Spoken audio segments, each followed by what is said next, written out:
We are ultimately being influenced by psychopathic entities. That most medical research findings are false.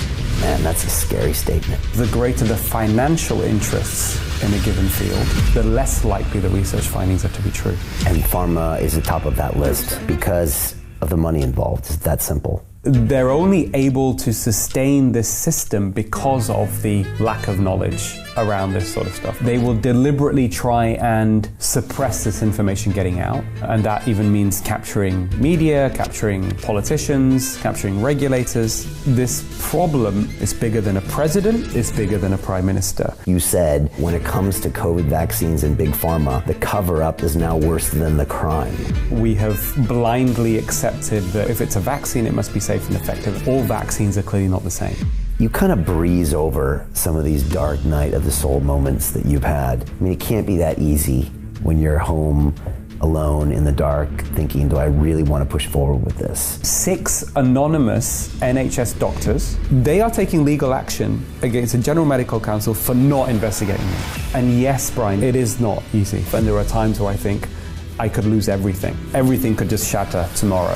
When you come from a place where you know in your own heart that you are doing things that are for the good of your fellow human beings, for your patients, and you have a deep knowledge and understanding in a way that a lot of people don't understand yet and what's true, it's very empowering and it gives you a bit of a shield. And you're willing to accept whatever comes your way.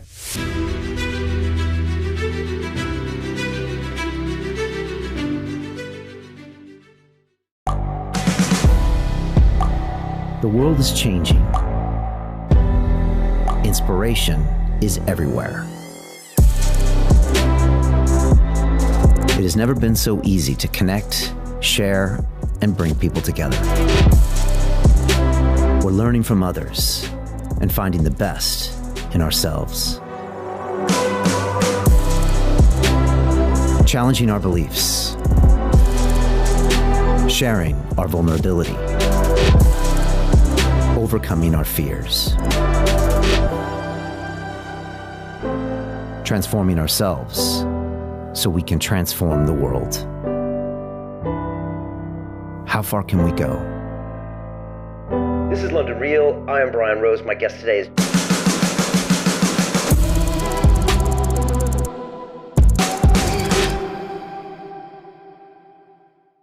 This is London Real. I am Brian Rose. My guest today is Dr. Aseem Malhotra, the award-winning cardiologist, public health campaigner, and author. You are considered one of the world's foremost experts on heart disease, obesity, and population health, and were named in the Sunday Times list of the most influential people in science and medicine in the UK. You've written 3 books, including the best-selling 21-Day Immunity Plan, The Piapi Diet, and A Statin-Free Life. And you've been a prominent advocate against the use of COVID vaccines and believe the mRNA product is the likely contributory factor in all unexpected cardiac arrests, heart attacks, strokes, arrhythmia, and heart failure since 2021. Ultimately, you believe we've had way too much medicine for too many years, and the real danger is that big pharma is now more powerful, profitable, and prolific than any time in history. Doctor, welcome to London Real. Thank you for having me, Brian. Great to be here. It's great to have you here. I'm going to go straight to a tweet that I think you sent out in the last 24 hours, and I think you said that when it comes to COVID vaccines and big pharma, the cover-up is now worse than the crime. And I know I'm probably dropping you right in the middle of this, but I feel like once we start, it'll probably, work its way out to find your whole path to coming here. But, 5 years ago, did you ever think that you might be tweeting something just like that? No, definitely not. And certainly not anything in relation to vaccines. Brian, I have been involved in this campaign to try and change the system that ultimately harms patients because of medical misinformation, a lot of it driven by pharmaceutical industry for quite a long time. But I never thought I'd get to a stage where I'd be attacking any vaccine, to be honest. For me, vaccines are like the holy grail in medicine. I put them in a very special place. Something that, a phrase a lot of people would associate with, safe and effective. I swallowed that Kool-Aid. I still, to a large degree, do that for traditional vaccines, but certainly not this COVID vaccine, mRNA vaccine, absolutely not. And even not just that, even the AstraZeneca vaccine as well, which was effectively pulled in the summer of 2021 in most European countries because of these serious adverse effects on the cardiovascular system. So yeah, I never thought I'd be here. You know, it's weird because I got an engineering degree from MIT, and I think because I was surrounded by science my whole life, and I was in science fairs when I was a kid, and I was a programmer, I kind of just trusted the science as opposed to maybe the application of that science, you know, in a legal way and in a safety way. And so coming into 2020, actually right when I interviewed Robert Kennedy in 2020, around in May, I was like, sign me up, I'm ready. I mean, vaccines have saved so many people and it's obviously a thing. And spending 90 minutes speaking to Robert Kennedy, and he walked me through, you know, the legislation from '86 and just all of these facts that I never thought about. I really had to think hard about something I'd kind of blindly trusted and assumed it was effective. It seems like so many people are that way about something like a vaccine. Yeah, I think so. I mean, if you look at, and we could come on to the World Health Organization, I think there's issues with the WHO, which I think again have got worse in terms of their independence over the years. But you know, if you look at the if you go to the World Health Organization's website, they say that traditional vaccines are responsible globally for saving 4 to 5 million lives a year. And I think that probably has some validity, especially in the sort of more developing countries, you know, Africa, India, etc. But again, you know, I think we have blindly accepted that if it's a vaccine, it must be safe and effective. And I think we have to shift the conversation ultimately to saying, clearly this has been highlighted with COVID, all vaccines are clearly not the same. Rather than just being a black and white, I'm against vaccines, you know, I don't, you know, or I'm totally pro-vax. I think there's a middle ground here that we need to have a discussion on, a more nuanced discussion to get to the truth. So you tweeted that today. If you could have the ears of 8 billion people in the world, like what would you like to say to them? Like right at this point in time, what's the most important thing to do? Is it to educate people on the dangers of this? Is it to stop all these COVID mRNA vaccines now for everybody until we know more? What do you think is the best thing to do? Well, the current issue right now that we're facing is this, is the fact that this product has been delivered, pushed on millions, hundreds of millions of people, billions of people, if you like, around the world. It's like 5.3 billion have gotten a vaccine. Which is very poor in its efficacy and has very common, or certainly not rare, serious side effects. And I concluded at the end of last year when I published this paper, which I spent quite a long time writing and going through a very rigorous peer review process, that it should be suspended and probably now, with what we know, should never have been approved in the first place.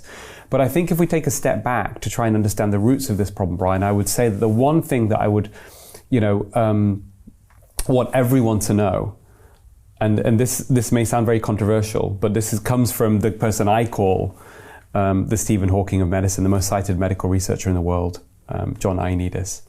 If everybody just knew these few words to start with, you know, the barista in the coffee shop, the taxi driver, you know, the cleaner, the doctor, the nurse, if they knew from this position, they started from this position, that most medical research findings are false. If everybody knew that, then we could start to change the system for the better. Man, that's a scary statement. Yeah, well, that's from John Ioannidis and a paper he published in PLOS One in 2006. That was a title. In fact, it's the most downloaded research scientific paper in the history of medicine.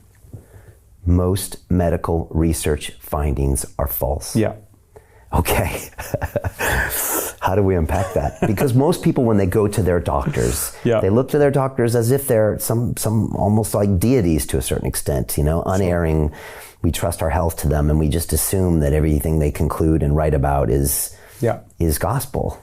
Well, I think if we start from a position of, first of all, addressing this socio-cultural problem where many people believe incorrectly, including doctors, by the way, that medicine is an exact science like, say, physics or chemistry. And it's not.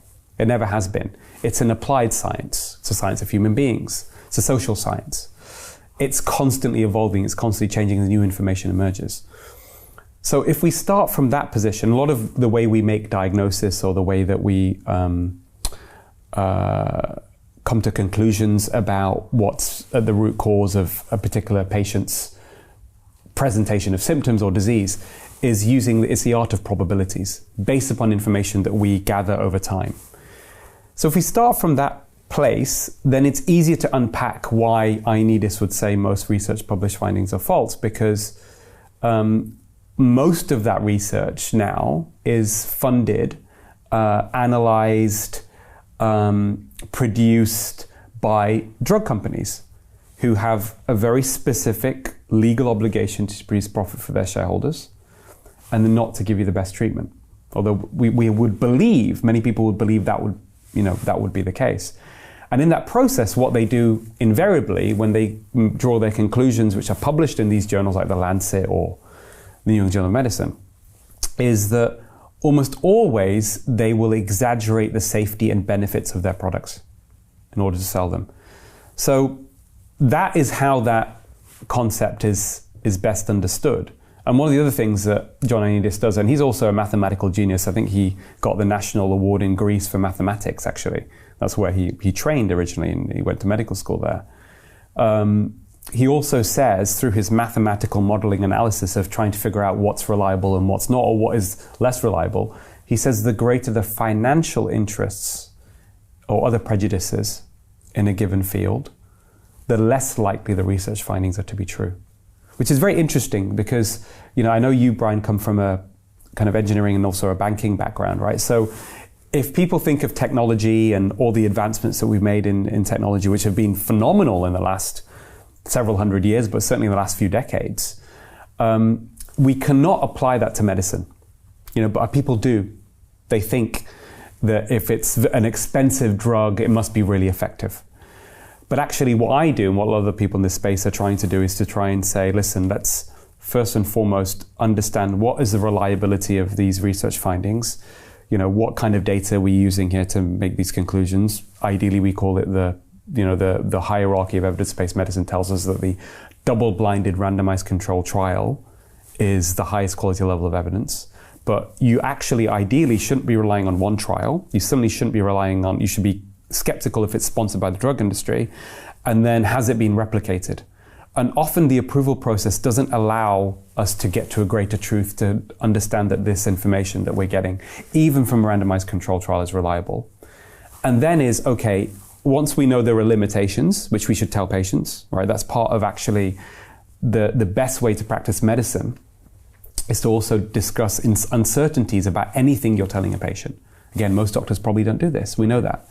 So for me, I'm trying to be the best possible doctor I can be for my patients by understanding the information I'm using to the best level so that I can communicate that to patients in a way that they can understand, right? So for example, we look at statin drugs, one of the most prescribed lucrative drugs in the history of medicine, cholesterol-lowering drugs, estimated to be prescribed to up to maybe 1 billion people in the world, right? And we know that most people taking statins don't receive any benefit because the trials conducted by industry show that if you haven't had a heart attack, and these are most people who are prescribed statins, your absolute benefit of a statin at best over a 5-year period is 1 in 100 in preventing a non-fatal heart attack or non-disabling stroke. Yet most patients don't know this. Most doctors may not know it, and then they don't communicate it to patients. So we've got this biased decision-making process going on, which ultimately leads to an over-medicated population. Right. And really, once people understand that, everything else starts to fall into place. Or certainly they can then trace the roots of why we are where we are right now. To the extent where one estimate suggests the third most common cause of death after heart disease and cancer globally is prescribed medications, what your doctor prescribes for you. Right. You probably didn't or shouldn't have taken anyways, and it killed you. You talk about the Vioxx settlement, and that was like maybe a way to show people about how here was a drug that was created. They knew there were going to be certain side effects, but it reminds me of that line from Fight Club, right? Where Edward Norton goes to look at the wrecked car and he said, it's simple. They take how much money it's going to make versus the probability of a settlement and how much the settlement's going to cost. If one number is bigger than the other, they go with the drug. Is it that simple? And do you use that Vioxx as an example of what the pharma industry does of a making money versus liability? Yeah, absolutely. I think they see it as a cost of business. I think they go in trying to develop drugs that are going to be ideally of some benefit compared to a previous drug. But what often happens, Brian, in these trials is that harms start to come out, and we've seen historically that they have been aware that there are certain harms, with these drugs that can even kill people, like such as Vioxx, which ultimately was thought to be responsible for the deaths of maybe 60,000 Americans. More than the Vietnam War. And hundreds of thousands of heart attacks, right? Right. More than the Vietnam War casualties. Well, yes. And yet exactly. most Americans probably don't even know that. Yeah, absolutely. And Merck knew, right? Their scientists knew that this was going to cause harm, but they, as legal entities, they were there to try and utilize the system to maximize profit, to try and hide the data on the harms, sell it as a really effective drug, better than ibuprofen.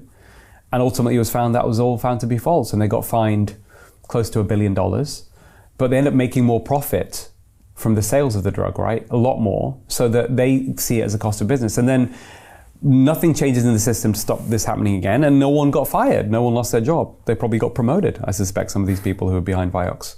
So when people understand that, and that's been going on for a very long time, then, you ask me, like, what do 8 billion people in the world need to know?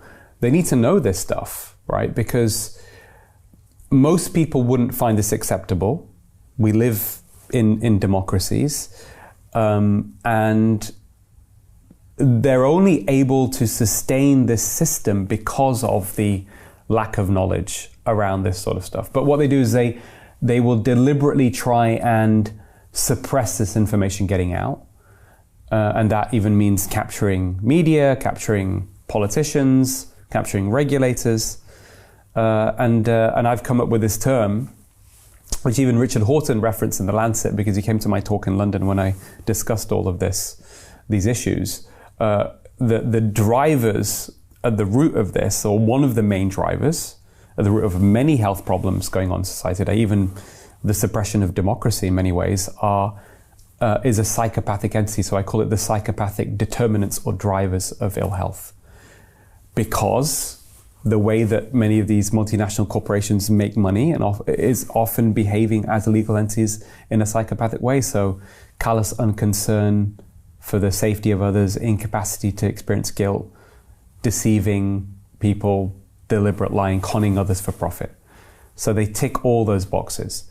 So for me, I think that is something that people need to try and understand, because it also explains the cultural problems we're also facing right now. Right. Where we have people increasingly have less access to the truth. But also, Brian, we discussed this even before we started the show, I think the polarization of views around all of these things means that we are losing our capacity also for empathy. So for the human being, what it means to be human, this is not good, right? Losing access to the truth, being less empathetic. It's a recipe for chaos. It's a recipe for anarchy. It's a recipe for violence, verbal and physical violence.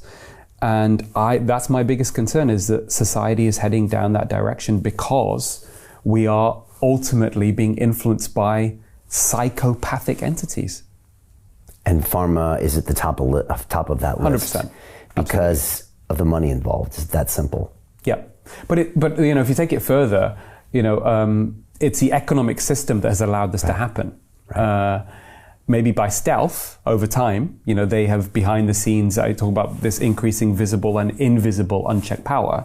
The invisible power is what they're doing behind the scenes, where they are influencing regulations. They are talking for, they use this term, which is propagandized about, we want small government, we don't want big government, because they are nanny state and they're interfering with our lives. They manipulate people through this sort of terminology. That comes from the corporations, right? I'm all for personal responsibility. I'm also for freedom of choice, 100%. But to exercise personal responsibility to make choices, you have to have knowledge, the right information, and you have to have choice. When it comes to things like, for example, obesity in the food environment, you also have to have access to healthy food, and it needs to be affordable. And if you don't have all those four, you can't exercise personal responsibility. Yeah. So let's talk about some of the ways that pharma projects power.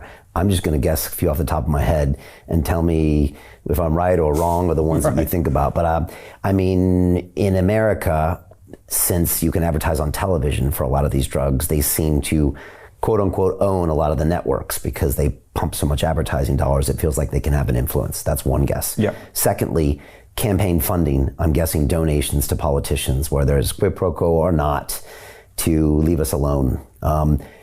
Agencies, which was kind of an eye-opener during the COVID case of whether it's the FDA or agencies here or the CDC or the NIH or whatever that's called, where they actually end up paying for a lot of the research, the salaries, et cetera. I'm sure I'm forgetting more. Yeah, I don't know. That's where I'm starting, where they have influence. And then I guess medical schools and funding of research. And those are things that are coming to the top of my head. And I probably don't even know the half. But yeah, no, I think you've covered most of the main ones there, actually, Brian. Okay. It's control of decision making. So lobbying politicians.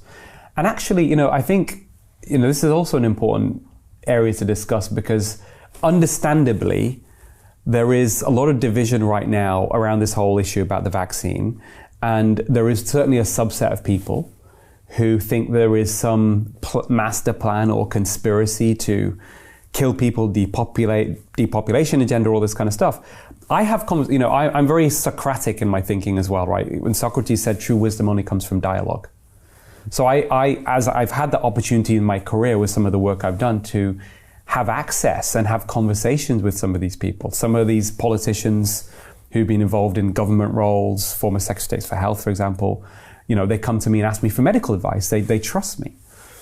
And most of the time, a lot of their decision making is because of lobbying, a combination of ignorance and the illusion of knowledge, right? So, they genuinely believe what they're doing is based upon all the information they're being given without really understanding that they're being lobbied by people who are presenting information to them as expert opinion, which is ultimately just biased information, which is propagated for the purposes of profiting these multinational corporations. Okay.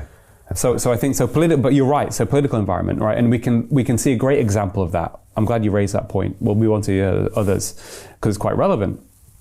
When I started campaigning specifically on the COVID vaccine issue, was when they started to when Sajid Javid, our Secretary for Health, got up in Parliament towards the end of 2021 and said that we're going to now mandate the vaccine for healthcare workers. And I thought there's something odd. This doesn't make sense because at the beginning we were told the narrative was this is only going to be offered to people at high risk. In fact, I was on Good Morning Britain because I took 2 doses of the jab and went on Good Morning Britain not to kind of coerce people. I actually said I understand why people are hesitant. I understand why the rational concerns here, and it was specifically for ethnic minority groups at the time because they were more hesitant than others. But when they started bringing in the mandates, I thought, no, this doesn't make any sense. And ultimately, I spoke to somebody, we helped overturn, I was involved in a campaign to overturn the vaccine mandate for healthcare workers. So fine, that was a great victory for this movement. But ultimately, I recently met somebody I won't name, somebody who was in that government, very senior, who said to me explicitly, Aseem, I now realize the only people to benefit from the mandates of mandating the COVID vaccines were Big Pharma. This is a former government minister who was there at the time. So, and this person also said to me, I also now have a greater appreciation now. A lot of the policies that we passed were actually was influenced by commercial interests. So it's interesting that person is now awake. So what does that tell you? That tells you that they didn't know it at the time, right? So they thought they were acting in the best interest of the politicians, of the people, and what they could do at the time. But now they have realized that actually this infects so much of government decision making? I think they're slowly waking up. In terms of Sajid Javid as well, I'm sure he genuinely believed he was probably doing something that was the right thing. But I have no doubt that the tentacles, someone behind the scenes linked to Pharma was influencing him, right? And a lot of these politicians, they have this idea that, you know, we have to be friendly to industry. We have to support industry, right? Industry are the saviors of the economy. Industry ultimately have the solutions. And we know this is all false, ultimately. I'm sure there are great people within industry with great ideas, but the overall extra power that these industries have is actually causing damage to our democracy and our health now, whether it's big food or big pharma. And just on that point, again, in terms of conversations, several years ago, I'd been involved in this battle with sugar industry and targeting, you know, the obesity epidemic and blaming it on the collusion between government bodies. One particular is Public Health England, which has now changed the name, called it's called the National, I can't remember, something agency, I can't remember the name of it now, but it was formerly Public Health England. And the chief nutritionist, the former chief nutritionist of Public Health England, met me out of the blue in the street, actually, one day when I was walking in Hampstead. And we had been at loggerheads in the press, right? But was very pleasant to me. Actually, she said to me, Aseem, I'm very sorry about your mother's death, and because I've written about my mother dying. And ultimately, a lot of her problems with her health were influenced by bad food choices, ultra-processed food, addiction, actually. And we sat down, we had a conversation, and I said to her, okay, I understand there are these so-called diet wars going on, and nutritional science is not, you know, we talked about medical science and drug company sponsored studies being unreliable, but there's a lot of question marks over nutritional science as well. But I say, listen, at the very least, why on the healthy eating plate that you are part of, that you have influenced, the National Healthy Eating Guidance called the Eat Well Guide, why have you got junk food on there? Why is it in the corner, as well as this plate in terms of what should represent a healthy diet? You've got sugary drinks, you've got sodas, you've got potato chips, crisps, you've got cakes. And next to it, you said, eat less often and in small amounts. So it's a very vague kind of, but it's on the healthy eating guide. And also separate to that, we know that, you know, a publication by a nutrition researcher, a brilliant nutrition researcher called Zoe Harcombe in the British Journal of Sports Medicine showed that a significant proportion of the people influencing the guide when it was updated were people that worked for McDonald's and Coca-Cola and Pepsi. It's like, what are they doing influencing the healthy eating guidance, right? But when I said this to this person, the response in a very casual way was, Aseem, you've got to understand that one of the biggest contributors to our economy is the food industry. This is from a nutritional scientist supposed to be independent, influencing healthy eating guidelines. So the fact that they said that, for me, again, is another symptom, Brian, of the corporate capture of public health. That's an odd thing to say. It's almost like when you go into the government, you're indoctrinated by saying, look, we are here to serve the corporations to a certain extent. And not necessarily being said they're gonna pay our bills, but we're just saying that's why we're here. Okay. Like a doctor is supposed to look out for health. So it's what's happened. I think what's happened over time is that a lot of the people also, I think, that get into those positions, Brian, are the people that are going to be friendly to industry, right? Who have kind of just accepted this is the way things are. And again, I also think they have been blinded to understanding and looking at things longer term, not realizing properly that they are, you know, they may think that they can influence things in the right direction. And fine, we're going to get a bit of pushback, and ultimately we're still going to maybe make food healthier by slowly over years reducing the sugar content or reducing the salt or whatever else. But this is all ultimately just, you know, doesn't have any significant impact on population health. I think they see their roles as being like that, rather than saying, hold on a minute, actually, let's try and just tell people to completely eliminate ultra-processed food from their diet, right? And treat these sorts of foods like we did tobacco. I think that's where we're going with this ultimately. Those are the solutions. We need some real sort of clear-cut, strong people to stand up and say, enough is enough. We can't be your puppets any longer. How much of it is it that they're thinking in the longer term, later on in their careers, they might be significantly paid by some of these corporations. Or if you're in an agency as well, like the FDA, the CDC, whether that's conscious or subconscious. But I think we're being polite. But I think you're right. We know, for example, that so we talk about, for example, one of the big issues is the capture of the regulators. So I was in Australia recently, and a senior journalist on Sky News Australia called Rowan Dean, he was shocked when I said in the interview that the 96% of the funding of the Australian medical regulator, the TGA, comes from Pharma. And he initially didn't believe me. And I was like, no, this is factually correct. This is published in the British Medical Journal, an investigation actually done by an Australian journalist called Marion Damasi. 65% of the funding of the FDA comes from Pharma. 86% of the funding in this country of the regulator comes from Pharma. 86% of the MHRA. And the chair of the BMA, Char Nagpal, when I gave a lecture during the British Medical Association Island Conference last year, at one of their fringe meetings, and he was there, and the president of the BMA was there, he was gobsmacked. He actually didn't believe me initially. He didn't even know that, the chair of the BMA. So that tells you that the ignorance or misinformation or illusion of knowledge, one or all of those three ways of thinking, is at the very highest levels of medical leadership, of policy making. Right. So I think it's important to know that, because, listen, there are nefarious people out there. Right, there are generally some very bad actors, but I think more than that, I think the system encourages good people to do bad things. But once they are presented with the information and the facts, they are more likely to then act on it and realize, hold on a minute, this isn't right. But I think what's happened with these big corporations is they've captured so many people that this problem is bigger than any one person. It's bigger than a president. Is bigger than a prime minister. I realized that several years ago and attempted on at least 3 occasions and I broke the mainstream, saying we need a public inquiry into the pharmaceutical industry and their influence over clinical decision making, which is very harmful, on a scale that we had like the Chilcot inquiry into the Iraq War.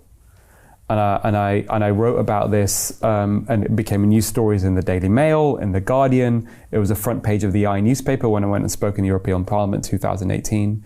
And the title of the talk was "Big Food and Big Pharma Killing for Profit?" ?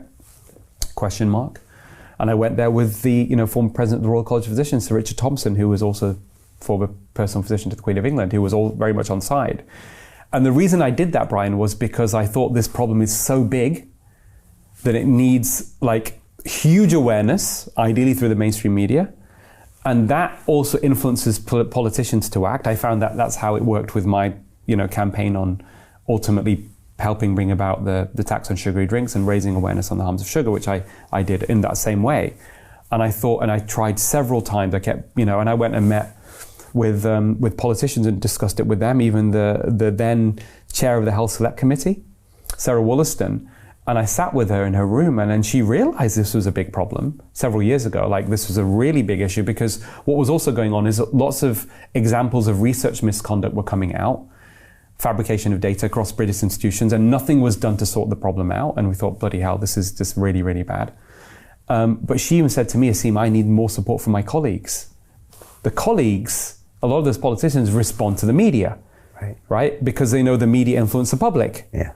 Right, so this is how it all works. So this is what we call the triangle that moves a mountain. So this is how we need to change the system, is understand that triangle, which is create the relevant information that's clear, concrete, strengthen that information towards a greater truth, disseminate it to the public, social movement, and that can be through alternative media, social media, more and more now. Mainstream media, ideally, that's traditionally what's been most effective and still is very effective, unfortunately, right now. And then get the political engagement. Because we need to work with the politicians, because ultimately they have the power to determine the laws that are going to strengthen democracy and protect the public from the now clear excesses and manipulations of these multinational corporations that are damaging people's mental health, physical health, social well-being, and democracy.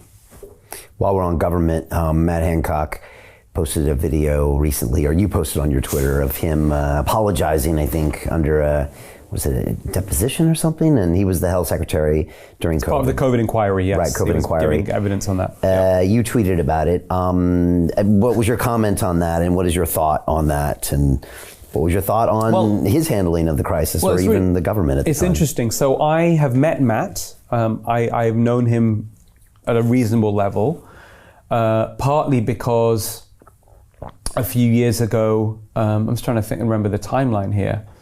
So 2019, I gave a talk in the British Parliament, organised by at that time the MP was Keith Vaz, and he was the chair of the all-party parliamentary group on diabetes. A lot of my work has been propagating information on how people can send their type 2 diabetes into remission purely from dietary changes, right? So, and because my first book had become quite successful, and I'd done a documentary film called The Big Fat Fix that had influenced the deputy leader of the Labour Party at that time, Tom Watson, to lose 100 pounds, and that got publicised. They knew also, because of my research work and everything I published, that I was a credible person to talk about this.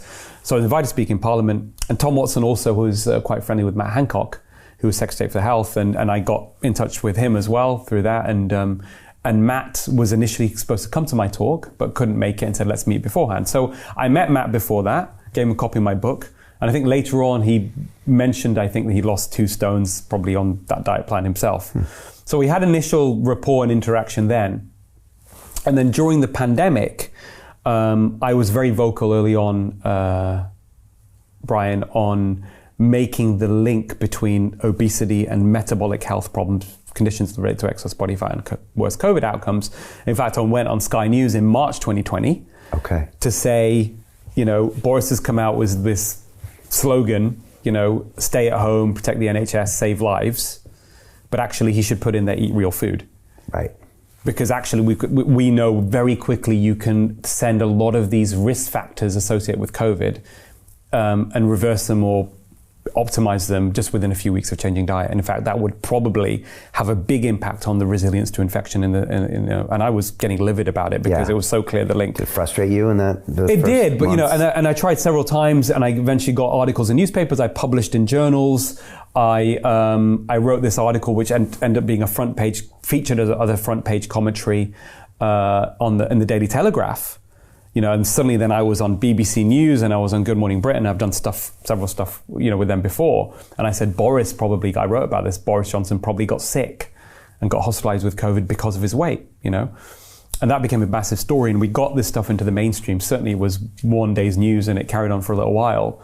And it was that time Matt then reached out to me again, had an email exchange, and he asked me to advise him on the link between COVID and obesity. And I said, Matt, to be honest, this has been going on for such a long time. You need to introduce policy changes that really address ultra-processed food consumption, which is half of the calories in British diet. These are essentially foods that are high in sugar, refined carbs, unhealthy oils. All the studies point in one direction, that they cause harm, even independent of body weight, right? These are observational studies, fine, they have their limitations, but there's no study showing a benefit. And clearly we know that the food industry manipulate and engineer foods to make them addictive. So this is a low-hanging fruit like big tobacco. You need to introduce policies to address this, ban advertising of these foods, tax ultra-processed foods, public health education campaign, of course, right? So I told them all that stuff. So we had an interaction there. But moving forward, of course, all these leaked WhatsApp messages came out. There was, again, on the front page of the Telegraph that he had this plan to frighten the pants off the public around COVID. And the reason, coming back to the tweet, the reason I was a little bit alarmed by what he'd said in the COVID inquiries, he was now going down the route of, we should have locked down earlier. We should have been more stringent and locked down earlier. And is that what he's saying now? Yeah, that's why my tweet was something along the lines of, good Lord. Right. That was it, right? But I was, we know that lockdowns didn't work, right? They were never really going to stop the spread. They would delay things for a while, but we know even in Australia now, their mortality statistics from COVID, even though they kept it at bay for a very, very long time, were as high as anywhere else. It had a very minimal impact on reducing COVID deaths, but with all the collateral damage, I think it's a very reasonable argument to be made that it did more harm than good, for sure. Yeah. So I don't think that was the thing that I was a bit surprised that Matt was saying. Right. Sounds like a weird deflection. So walk me through the last 3 years then.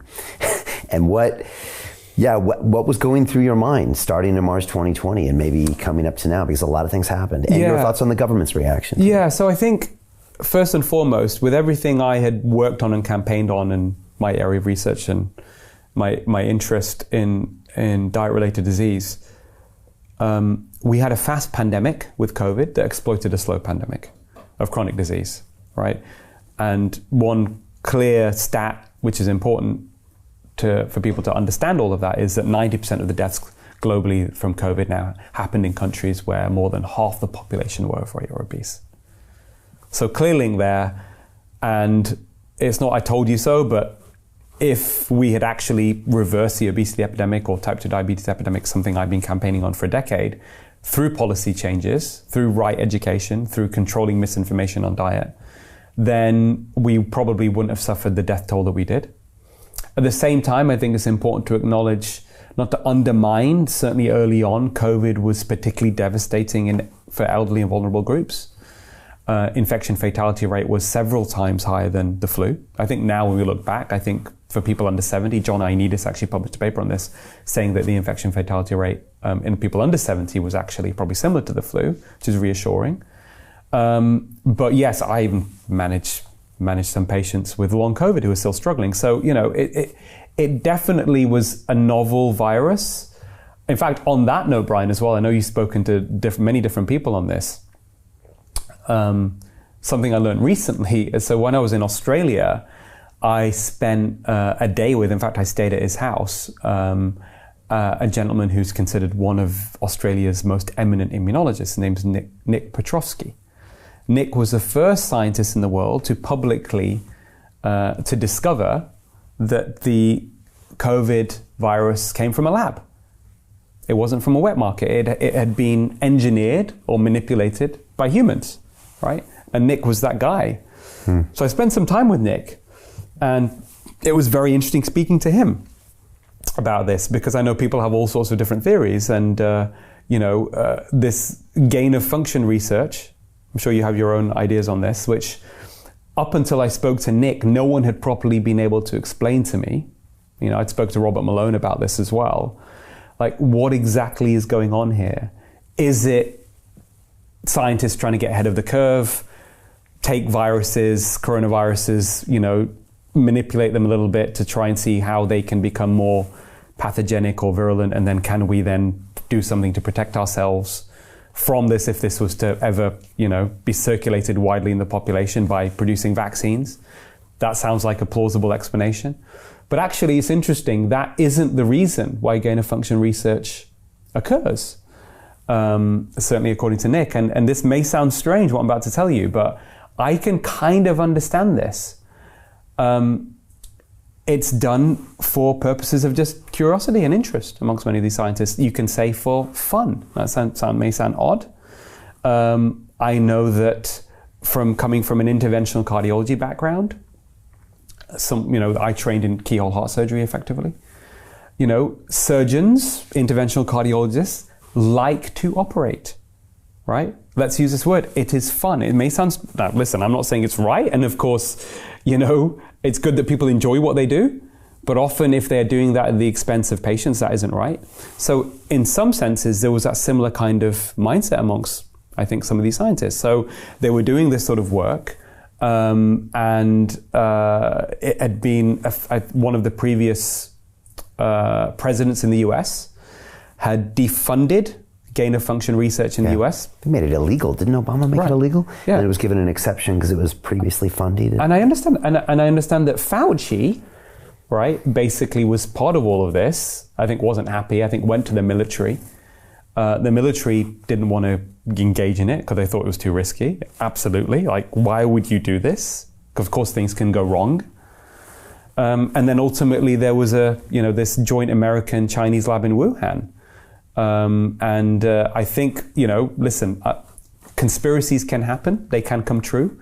I like to look at things to see if is there a more rational explanation. Often a lot of these things are cock-ups. And I think that school of thought has, it sounded very plausible to me that this escaped, and then of course the powers that be wanted to cover that up because it's embarrassing. But they should have been honest with people, I think. And anyway, so we move forward. Yeah, it's just wild because we were talking about this in, say, June of 2020 and July, and Pandemic 2 is based on this whole thing. And I mean, I was getting thrown off of YouTube for questioning masks or social distancing, let alone you don't want to use the V. To continue watching the rest of the episode for free, visit our website londonreal.tv or click the link in the description below.